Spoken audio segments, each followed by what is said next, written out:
আজ মোটামুটি সকলের বাড়িতেই পাটিসাপটা, দুধ পুলি, ভাপা পিঠে বা রসবড়া তো হচ্ছেই। আর তার সাথে খেজুর গুড়ের পায়েস হবে না তা তো হতে পারে না। আজ আমিও কিন্তু বাড়িতে খেজুর গুড়ের পায়েস বানিয়েছি।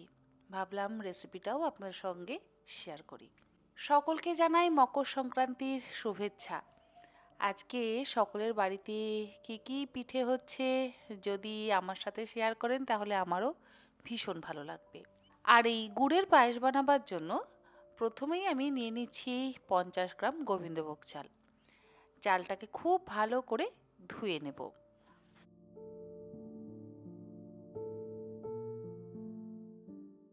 পায়েস বানানোর সঠিক মাপটা যদি জানা থাকে তাহলে কিন্তু পায়েস ভীষণ ভালো হয়। 1 লিটার দুধের জন্য আমাদের লাগবে 50 গ্রাম থেকে 75 গ্রাম পরিমাণে চাল। 100 গ্রাম চাল অবশ্য দেওয়া যায়, তবে তাতে কি হয়, একটু ক্ষীর ভাবটা কম হয়। আমি সবসময় চালের পরিমাণটা একটু কম ব্যবহার করতেই পছন্দ করি। মানে আপনারা এর আগে আমার পায়েসের রেসিপি তো অবশ্যই দেখেছেন এবং সেই রেসিপি ফলো করে পায়েস তো বানিয়েছেন, এবং আমি যেটুকু আপনাদের কমেন্ট পড়ে জানতে পেরেছি যে আপনাদের প্রত্যেকেরই পায়েস ভীষণ ভালো হয় আমার রেসিপি ফলো করলে। যাই হোক, আমি চালটাকে তো খুব ভালো করে 3 থেকে 4 বার ধুয়ে নিলাম। এবারে এর মধ্যে হাফ চা চামচ পরিমাণে ঘি ভালো করে মাখিয়ে নিলাম। খুব বেশি ঘি কিন্তু দেওয়ার প্রয়োজন নেই। ঘি আবার বেশি হলে নলেন গুড় বা খেজুরের গুড়ের গন্ধটা নষ্ট হয়ে যাবে। তাই সামান্য ঘিয়ের ব্যবহার করেছি। ঘিটা দিয়ে চালটা মাখিয়ে নেওয়ার পর এবারে কড়াইতে দিয়ে দিলাম অল্প একটু জল। জলটা দেওয়ার পর এবারে আমি এর মধ্যে দিয়ে দিচ্ছি 1 লিটার ফুল ক্রিম দুধ। কড়াইতে দুধ দেওয়ার আগে জল দেওয়ার কিন্তু একটা কারণ আছে। জল যদি আগে কড়াইতে দেওয়া হয় তাহলে কিন্তু দুধ নিচে লেগে যায় না। দুধ যদি নিচে লেগে যায় তাহলে পায়েসের স্বাদ নষ্ট হয়ে যাবে।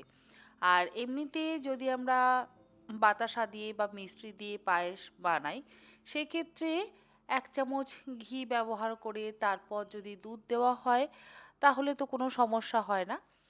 আজ যেহেতু গুড়ের পায়েস বানাচ্ছি, সেই জন্য ঘিয়ের ব্যবহার তো খুব একটা করা যাবে না। অলরেডি আমরা চালের মধ্যে সামান্য একটু ঘি মাখিয়ে নিয়েছি, তাই এর থেকে বেশি তো ঘি ব্যবহার করা যাবে না। তাহলে ঘিয়ের গন্ধটা বেশি হয়ে যাবে, খেতে ভালো লাগবে না। সেই জন্যই কিন্তু আগে কড়াইতে জল দিয়ে তারপর দুধটা দিয়ে খুব ভালো করে মিডিয়াম টু হাই ফ্লেমে জাল দিয়ে দুধটাকে একটু ঘন করে নিচ্ছি।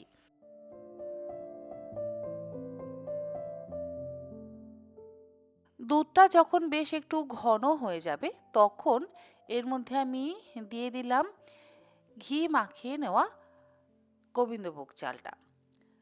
এবারে চালটা দিয়ে গ্যাসের ফ্লেমটাকে মিডিয়ামে রেখে দুধের সাথে চালটাকে খুব ভালো করে সেদ্ধ করে নেব।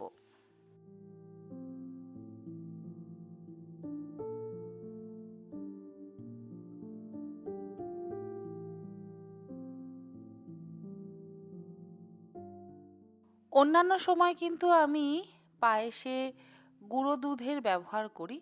আজকে গুঁড়ো দুধেরও ব্যবহার করব না। এমনিতেই ফুল ক্রিম দুধ ব্যবহার করেছি, তাই গুঁড়ো দুধ ব্যবহার করবার প্রয়োজনই পড়ে না। কড়াইয়ের গায়ে যে দুধের সরগুলো লেগে আছে সেগুলোকে কিন্তু খুব ভালো করে ছাড়িয়ে নিতে হবে। আর এতেই আরও সুন্দর একটা ক্ষীর ভাব তৈরি হবে। মানে রাবড়ি তো অন্তত এই দুধের সর দিয়েই তৈরি হয়, তাই বেশ রাবড়ি যাতে খেতে লাগে সেই জন্যই এই দুধের সরগুলো কিন্তু অবশ্যই দুধের সাথে মিশিয়ে দিতে হবে। চালটা যখন ভালো মতন সেদ্ধ হয়ে যাবে তখন এর মধ্যে আমি দিয়ে দিলাম 200 গ্রাম পরিমাণে পাটালি গুড় বা নলেন গুড়। অনেকে বলেন যে গুড় দিয়ে যদি দুধ ফোটানো হয় তাহলে দুধ কেটে যায়। আমিও অবশ্য দেখেছি অনেকের ভিডিওতে যে দুধ কেটে গেছে, কিন্তু আমার কখনোই সেই সমস্যাটা হয়নি। কারণ গুড়ের কোয়ালিটির ওপর না এটা নির্ভর করে। গুড়ের কোয়ালিটি যদি খারাপ হয় তাহলে দুধ কেটে যায়। তো সেই সমস্যার সম্মুখীন যাতে আপনারা না হন, তারও অবশ্যই উপায় আছে। আপনারা অল্প একটু জলের মধ্যে গুড়টাকে জাল দিয়ে দেখে নিতে পারেন। তারপর কিন্তু দুধের মধ্যে মেশাতে পারেন। যাই হোক, আমার গুড়টা যেহেতু ভীষণই ভালো, সেই জন্য আর আমি সেই পথটা অবলম্বন করিনি। গুড়টা দিয়ে তারপরে এর মধ্যে আমি দিয়ে দিলাম 50 ml ঝোলা গুড় বা নলেন গুড়। যেহেতু ঝোলা গুড়ের রঙটা বেশ একটু কালচে, পায়েসের রঙটা যাতে সুন্দর হয় সেই জন্য আমি একটু ঝোলা গুড়ের ব্যবহার করেছি। আমি যে পাটালি গুড়টা ব্যবহার করেছি তার রং কিন্তু খুব একটা কালচে নয়। আর ভালো গুড় মানেই সেই গুড়ের রং হবে একটু সাদা সাদা, আর গুড়টা হবে ভীষণ নরম। মানে কড়াইতে দেওয়ার সাথে সাথেই বা গরম দুধের মধ্যে দেওয়ার সাথে সাথেই কিন্তু সেটা গলে যাবে।